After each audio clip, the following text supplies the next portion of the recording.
Hi guys, welcome back to Your Caviar podcast. This podcast is usually curated towards diverse talent and highlighting them in entertainment space. But from time to time, I've decided I'm gonna have some special guests for you guys. And today, I would love to introduce you to my very special guest, Madison Brodsky. Hello.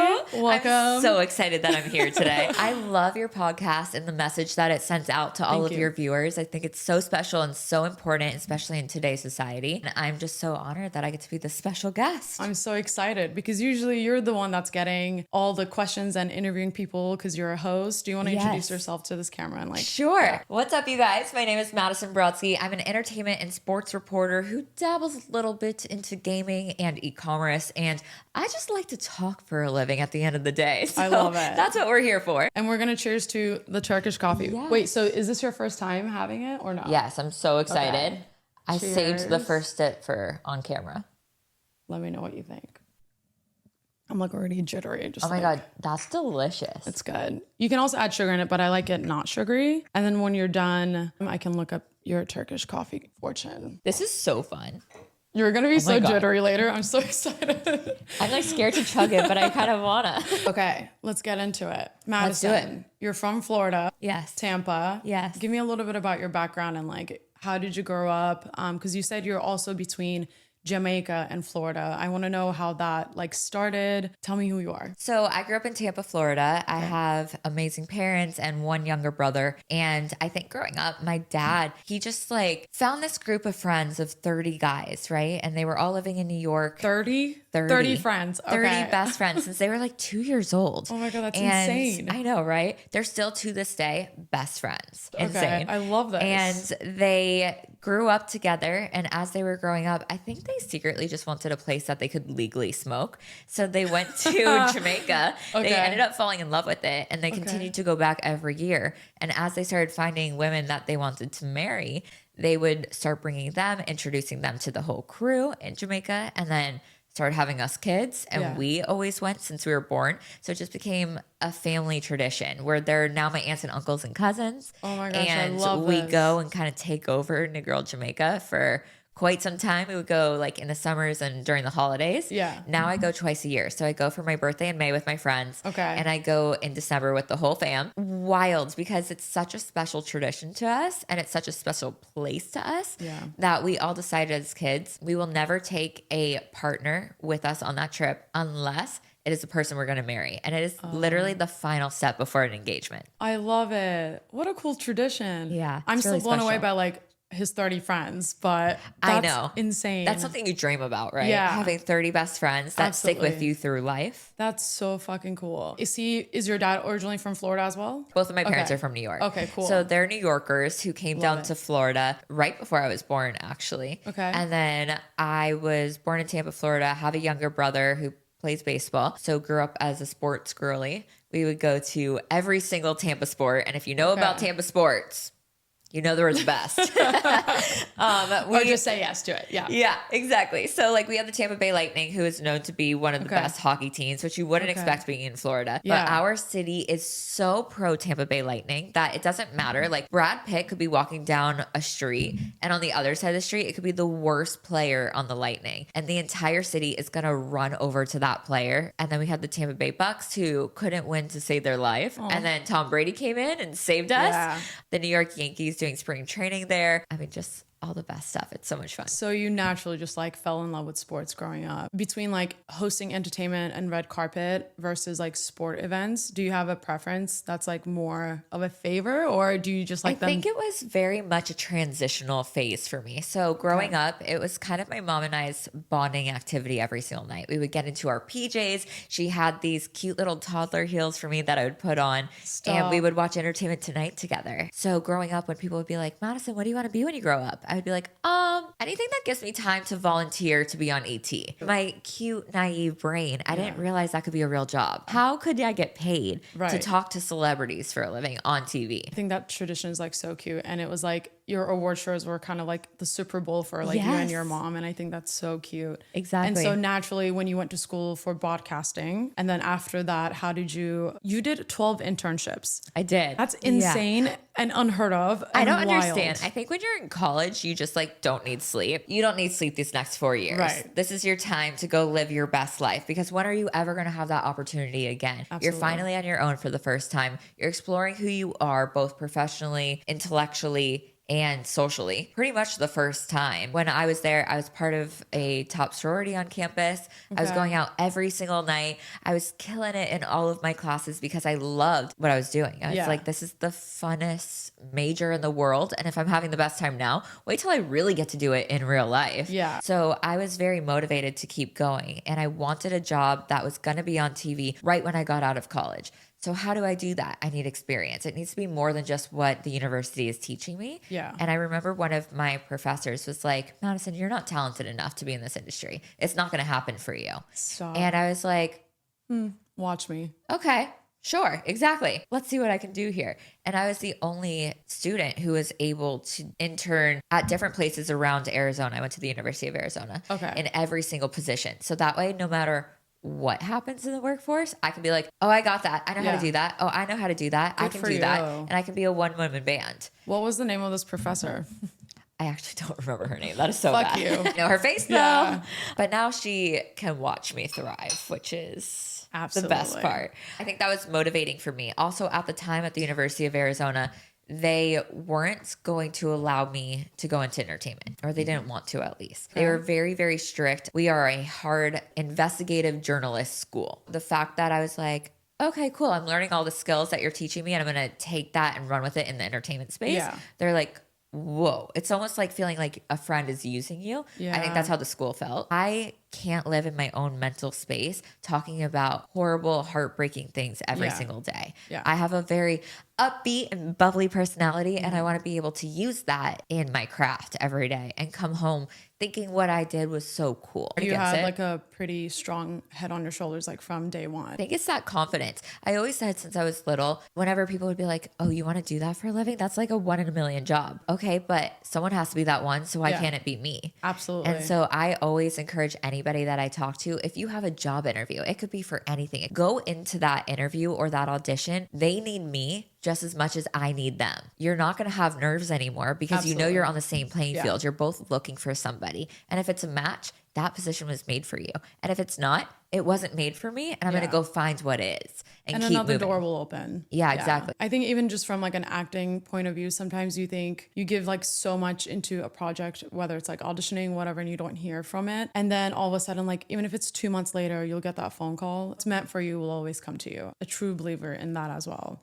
It's a very small industry too. So making good impressions on everybody is really important. Absolutely. When you were in college and you were in a sorority, what was that? Like, give me like a crazy, I've never been in a sorority. Like I was working 2 jobs and going to film school in New York. I'm always like envious of like fun college stories. What was Madison like in a fucking sorority? Tell me. Oh my God. I was a total different woman. Okay. I was the party girl. I was so much fun. I'd be the girl that would like jump on top of a bar and start dancing and take the bottles from behind the bar and just like pour it into people's mouths. Like, hell yeah. I would be psychotic if you found me in a bar. Like something would be wrong if I was in a bar. I do not like the party life. I barely drink actually. Like every once in a blue moon, I'll have one cocktail and I'll nurse that for the whole night. But like, I'm not really a drinker. Definitely not a partier. But you like go out to dinners and stuff. Yeah. And I like being social. So your job is very social as well. Can you give me like your favorite actor or actress that you've interviewed, that like a specific interview that always stuck in your mind? You were like, gosh, that was so special. I think my Megan Fox interview was really special to me. I was at Entertainment. Yeah. I was at Entertainment Tonight at the time. We were originally bringing her in. I want to say it was like 15th anniversary, maybe 20th anniversary. I forget the number of Jennifer's Body. I called her agent and her agent's like, I don't think she'll do it. She's been hiding from Hollywood for the past 15 years. Right. And I was like, I understand, but this is special. It's going to be very lighthearted. We're bringing in her other co-stars. And he was like, okay, she wants to do it. So she came in and that's exactly what we were expecting to happen. Instead, we just started chatting and she felt so comfortable with me that she started opening up about her Me Too experience. And that had nothing to do with what we were talking about and what we brought her in for. It was so touching, eye-opening to hear what she really went through because most people don't know. Since a lot of actors do watch this podcast, I'll share her story. She felt so sexualized by Hollywood producers in the roles that she kept being cast in that she felt like she couldn't be herself anymore and that she lost herself. And no matter where she went, people were just drooling over her. And she's like, at first it starts as a feel good compliment. Then it gets to the point where you're like, am I only good for my looks? Do I have nothing else to offer? And it starts eating away at you. And she would go into producers' offices and explain how she's feeling suicidal because of that. And they didn't care. And then they would take advantage of her. Wow. And it was like an ongoing cycle that she couldn't get out of. And so she needed an escape. And that's why she kind of disappeared and became this amazing mom for so long. That interview went viral. It was on The View, The Today Show, it was everywhere. After that, she was back. She was back in Hollywood, and now she's thriving. She is thriving. She looks great. I doubt she remembers any of this, but I'm just so glad that she felt comfortable enough to have a platform where she could share her story. Yeah. And now she can approach Hollywood in the way that she wants to, in a way that she feels safe. Yeah, and she has her power back. Like a great comeback story, obviously. We love Megan Fox. Yeah, she's thriving. Since we're on the subject, have you ever had an experience where it was just like very uncomfortable, or you just felt like taken advantage of and you're like in a very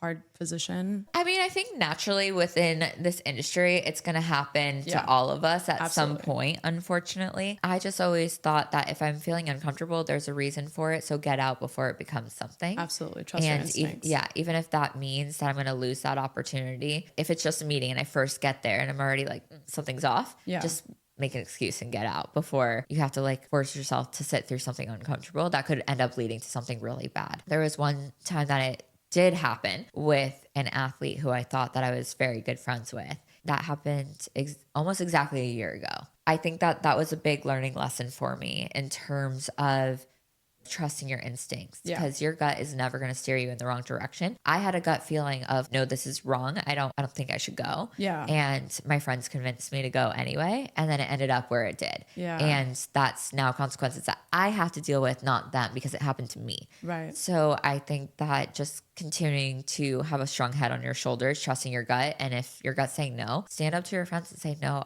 you guys go then. If you guys so desire, but makes sense. My gut is saying no. And just like learning from your lessons, because sometimes there's so many things that's so out of your control. Obviously not repeating the same patterns and trusting your instinct, like you said. And it's also forgiving yourself too. If this is going to happen, you can't blame yourself of like, oh my God, I didn't trust my instincts. I didn't listen to my head. I didn't tell my friends no. I still went. Yeah. You can point your finger all day long, but the only way to heal is to forgive yourself, to ultimately, when you're ready, forgive them and to be able to move on from the situation stronger than you were before. I think that's a really great message for everyone.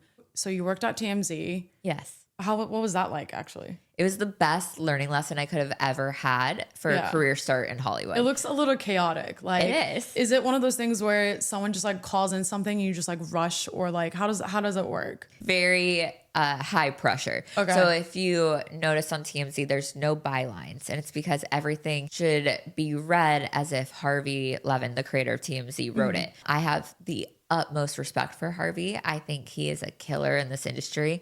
And he really made a name for himself. At the start, he was just a lawyer who had a passion for entertainment. He went onto People's Court being a lawyer, and then he pitched to Warner Brothers the idea of TMZ, and they gave him a 5-minute slot on, I think it was Access Hollywood. Okay. So he just did like a 5-minute entertainment rundown, which people loved so much that it turned into a whole show. Do you know what TMZ stands for? I actually don't. It stands for 30 Mile Zone. So everything in Hollywood, where all the celebrities live, where all of the studios are, everything that happens in Hollywood is within a 30-mile radius. So that's cool. What TMZ stands for. It was actually so much fun. I mean, Harvey taught me how important it is to have your Rolodex of sources and connections. Yeah. How to make sure that you professionally stay friends with a lot of the celebrities, so that way they trust you to come with you with their like stories that they want to break. He taught me how important it is to not only be fast, but to be factual and to never make a mistake in that. Harvey will always verify it with evidence with like at least 3 people before he'll run a story, and he's still always first. Yeah. There's a lot of behind the scenes secrets that I don't think he wants me to share, but that I learned from him as well. Oh man. And also just like being able to be ready whenever. Yeah. So at a dime's notice, like I remember on my very second day, he came up to me and he's like, hey, so I'm going to do this brand new show and I'm going to have you interview me about it. And I was like, okay, great. When? And he's like, right now. And I was like, oh. It is day Go. 2. I'm going to interview my boss about a project that I'm not even able to look up because he's just putting me on the spot. Got it. Yeah. And I think from there, I just realized like, you got to be ready to go. Have you ever had, I mean, sometimes I'll watch interviews with specific actors and it's like so cringe because they're kind of an ass on purpose, or maybe they're just an ass in general. But have you ever had an interview where it was just like you had no idea where it was going? I've had 2 situations. Okay, tell me. I want to know. The first situation was with Raquel Welch, an old-time model turned actress. Yes. She was one of the greats. We were doing an interview for How to Be a Latin Lover. And I think she was nervous. I don't know what was going on. She just kept playing with this piece of hair. And every time I asked her a question, she'd be like, I don't know. Eventually, I asked her just like the most basic question because I just needed something, like just one quote from her. So it was like, what was your favorite part of filming the movie? And she was just like, I don't know. And she pulled the piece of hair so hard that the wig came off. And I was like, oh my God.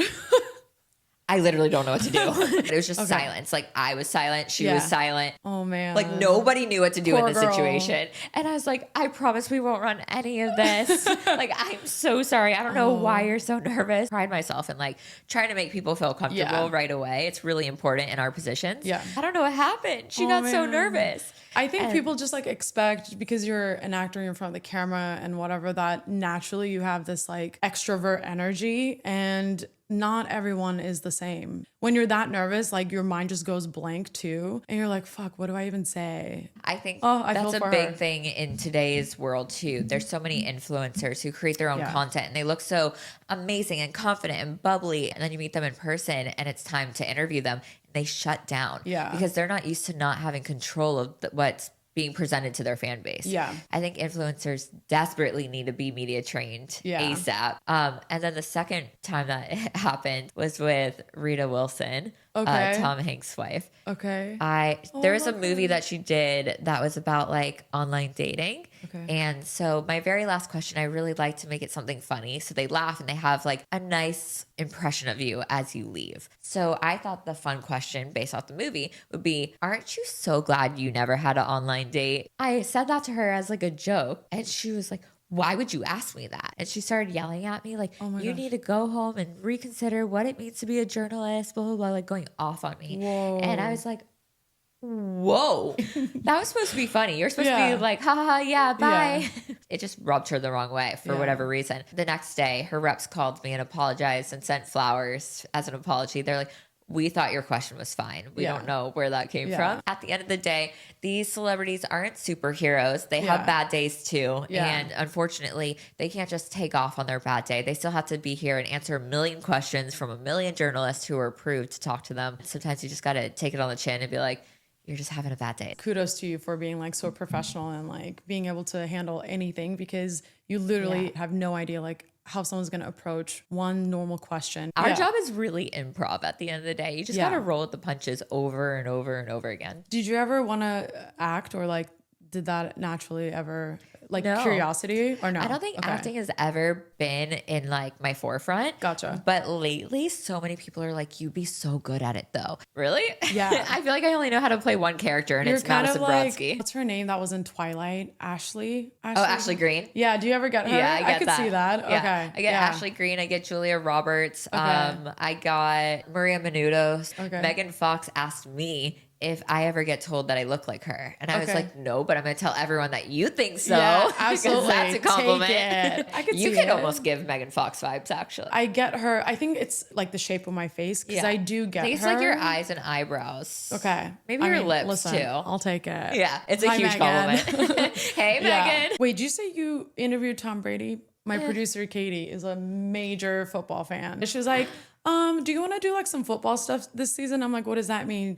She's like, I'm going to start a fantasy football team. I was like, I know nothing about like any of the players, but I want to learn. I'm down. That could actually be so funny. Like every Sunday we sit down and I'm like, oh my God, this happened. You're like, what does that mean? And it's like football for girlies. Yeah. When it comes to like live sports, whatever, like I love going to basketball games, football games. Like, do you have a favorite sport? To watch, I think I find basketball the most like fun. It's fast paced. I like football. When I went to New Orleans, we went to the Saints and 49ers game and I like lost my voice. I was like, I don't know what just happened, but this was so exciting. Also, is New Orleans, not like the best city in the world with the best food. Yeah, no, I loved obsessed. it. I had a proper New Orleans like experience because I have a friend who's from there and Cool. she's a major football fan. Shout out to Brooke. She's like one of my oldest friends here and she never Cute. been. And I had a friend who had a hookup at the time. I got us tickets. We like stayed at her parents' house and then went in for the game. And then we got to hang out with the players like afterwards at a bar. When I tell you, I've never seen this girl fan out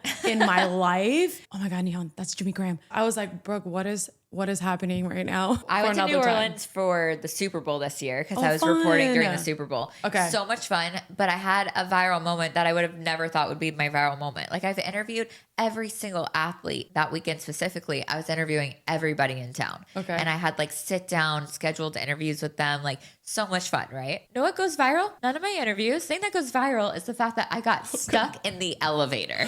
Fucking, of course. I got stuck in the elevator and I'm wearing this insane dress. The firefighters had to come save me. Stop. They were not expecting what walked out. Do you want to see it? That's Can we do like hot. a close up? Were the firefighters hot at least? I honestly don't even know if I was paying attention to that. Do you get claustrophobic? No, Okay. but I was getting dizzy because the elevator was still moving up and down the whole time. Shit. But it was just me by myself stuck, and my manager had my phone. So I didn't even have my phone. So I was literally just stuck in there with my thoughts. And it was for over an hour. And I was like, somebody please come help me. Oh my God. Look at that dress. You look so hot.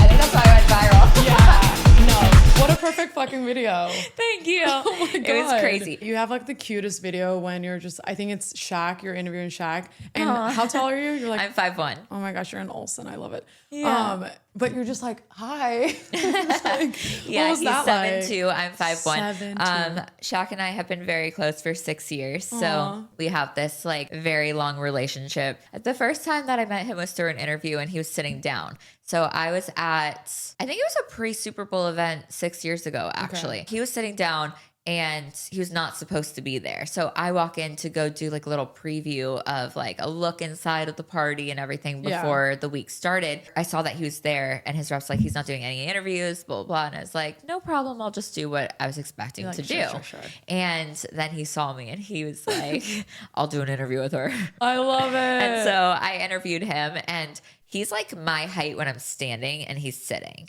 He slid into the DMs right after that. Okay, and we Shaq. started chit-chatting and then we just have been very close ever since. I love that. Yeah. Speaking of sliding into DMs, Yes. what's your dating life like, Madison? What's your type? What are we doing here? My type, athletes. Okay. I think I'm just surrounded by it. Yeah. So like I said earlier, I don't go to bars, I don't go to clubs, I don't go to lounges. So the only time that I'm meeting people, and I'm also not on any dating apps. Okay. So the only time I'm meeting people truly is at work events. Yeah. And those work events is like actors, which they require a lot of reassurance. A lot. You're like, I'm kind of too much. Yeah. Like I kind of want to be the star here. Yeah, In absolutely. the relationship. And then there's singers, and I did date one very famous R&B singer. Okay. You could probably put clues together and figure it out if you ask Okay. the right questions. And then athletes. And athletes are very much my type because they have that confidence and that aura when they walk into the room. I like somebody who's really confident because what I do requires a lot of time outside of the house working. It also requires a lot of like putting my little flirty face on and like getting the answers out of people. So they have to be really understanding of that kind of lifestyle. I think girls who date athletes also have to be understanding of a lot of things. Like there is always going to be those rumors and those headlines of like, oh, they're with this girl, they're with this girl. Yeah. And you have to realize like what's true and what's not. Like really know your man. Because if I stressed out about every single headline that comes out about my man, like I would have died from a heart attack a long time ago. Absolutely.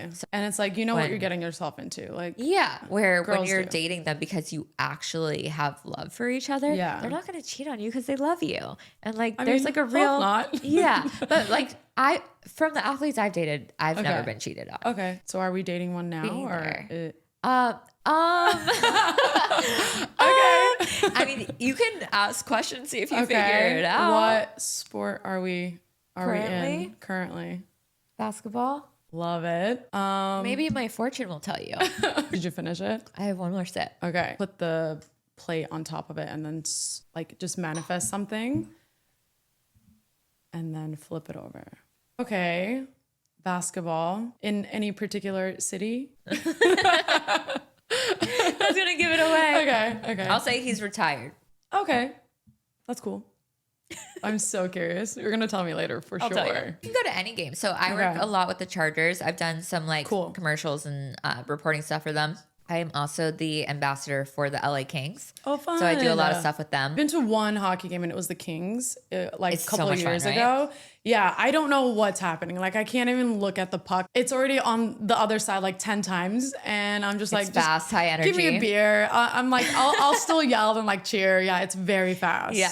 Come with me. Okay. I'll give you a whole experience. I'll get you on the Zamboni in between the periods. It'll be so fun. Your like job a whole is so reel. fun. So fun. It's never a dull moment. I did a whole reel with all of the draft picks because it was here in LA this year. Okay. Posted it to my story. And all of my girlfriends were like, oh my God, that one's hot. Oh my God, that one's hot. And I'm like, y'all are predators. They're 17 years old. Oh my gosh. And they're like, oh my God, erase that message. That never happened.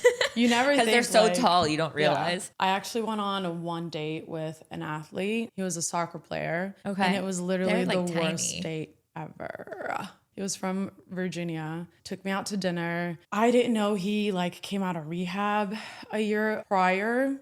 And so we're like just chit chatting. It was in LA. And like by the second drink, he started to get so drunk. And then it was just like so awkward. Wait, was this like his first time drinking since rehab? I don't know. I didn't know what was going on, honestly. And at the end of the dinner, we were like leaving and we run into a playmate of his who's like there with a friend. And he tries to like awkwardly kiss me just out of nowhere. And I just like had to pull away. And he goes, I just spent $400 on dinner. You're not even going to kiss me. I was like, oh. Where's the chivalry? Yeah. I was in very committed relationships with athletes. Yeah. And therefore I was around a lot. So I would see what their friends were doing. And I'm like, oh my God. You have patience. I'm just like, no, you're a grown ass man. Like, and I don't want to have to worry about anything. Like, we don't have to be together every day either. Like, I'm not a needy girl, but like, have some fucking manners. Also, you're getting 1000%. drunk on a first date is not it. Not cute. And it just got worse. I actually tried to like ditch him because he like went to go get a like, smoke rightfully from so. somewhere. Yeah. And I literally just like walked down and he ran after me. I was like, fuck.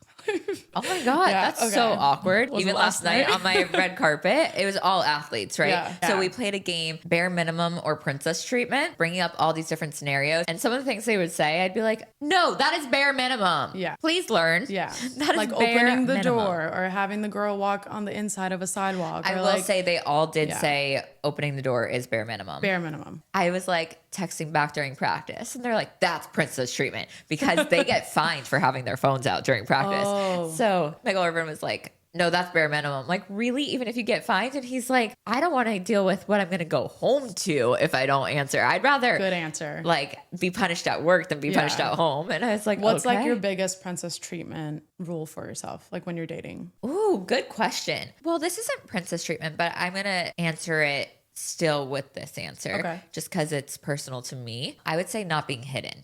I think there's a lot of times with the public light, because we're both in the public light, that there's a tendency of like staying between the four walls of your home or their home. Probably in the last like 2 years, I just realized like, I don't care anymore. I don't care if paparazzi gets us or anything like that. At the end of the day, we're dating. So why are we hiding that? Absolutely. And like, if you're hiding that, that means you're hiding something. Absolutely. And that's a red flag. I think not being hidden is my biggest that's a great quote unquote answer. princess treatment. Yeah. Yeah. I think I need a redo on my athlete experience. Yeah.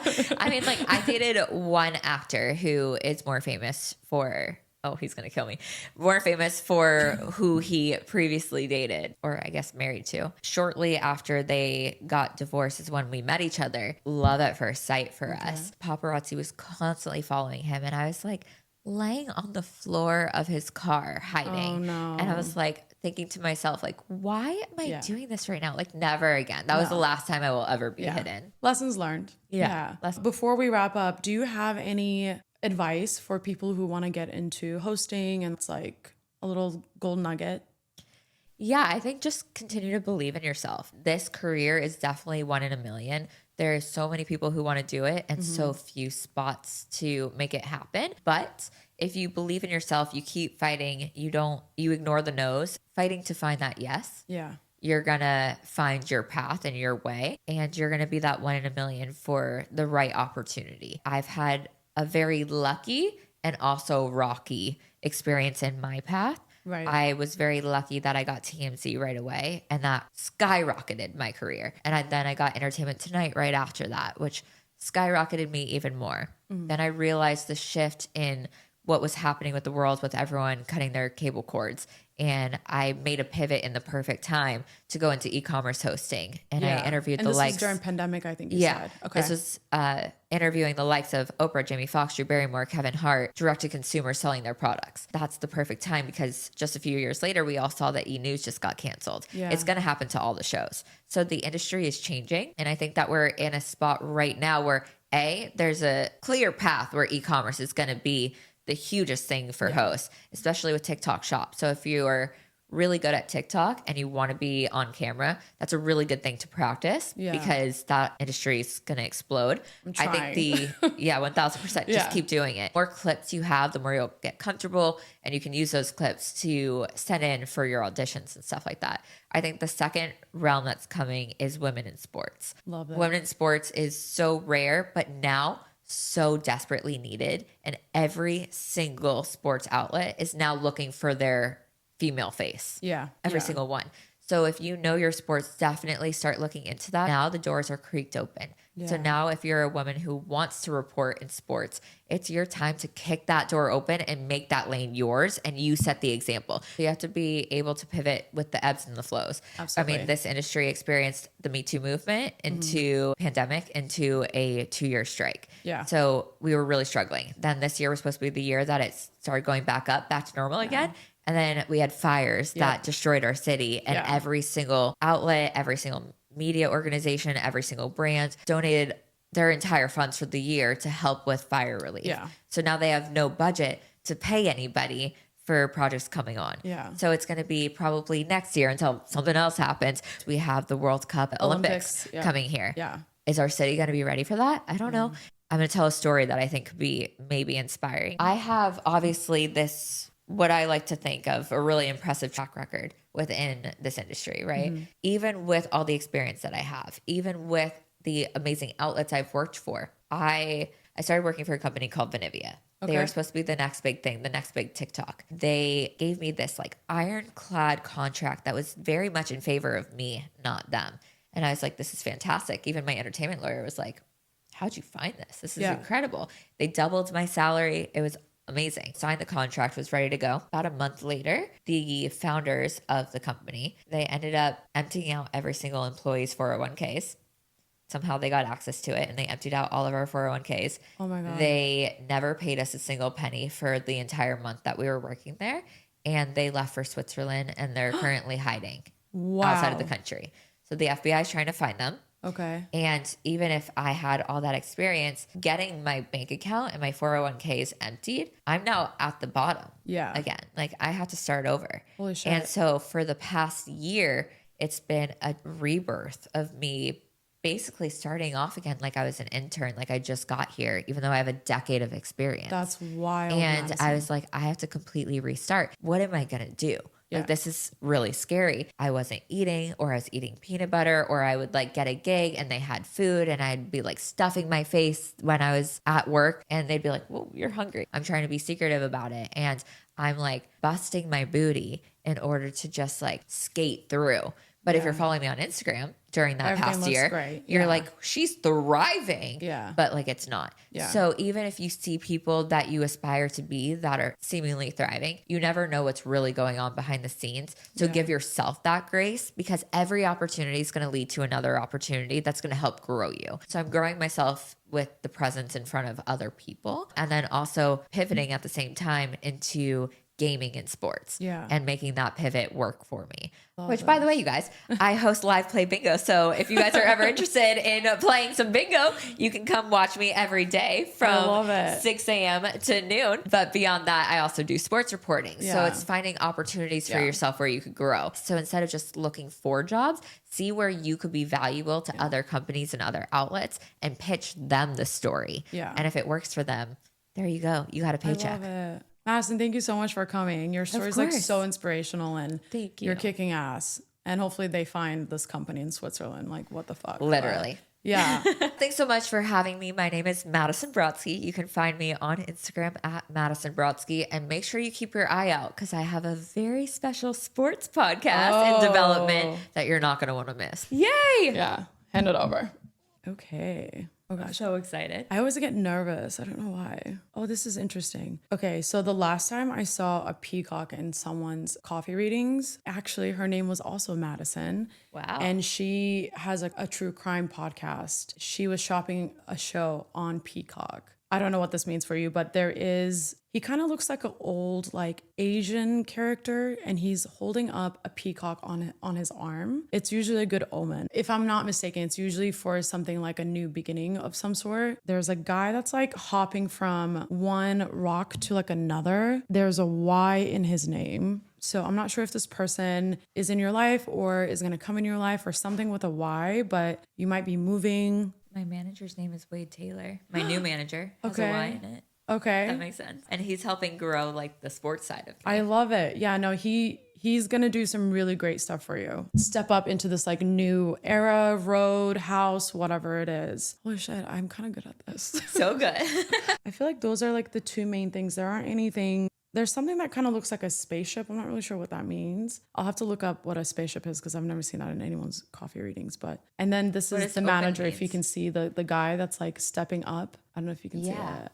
Wait, that's crazy. All right, well, I'm excited for you. You have a little bit of stress, but I feel like that's so natural in everyone's readings. And from the story that you just told us, makes sense. But there is a fish right above this like stress. Whatever it is, it's coming to like an end. Yeah, I'm excited for the second half of this year for you. Me too. Yeah, thank you so much for coming. I know you have to fly, so thank you. Thank you. Have a good one. Bye.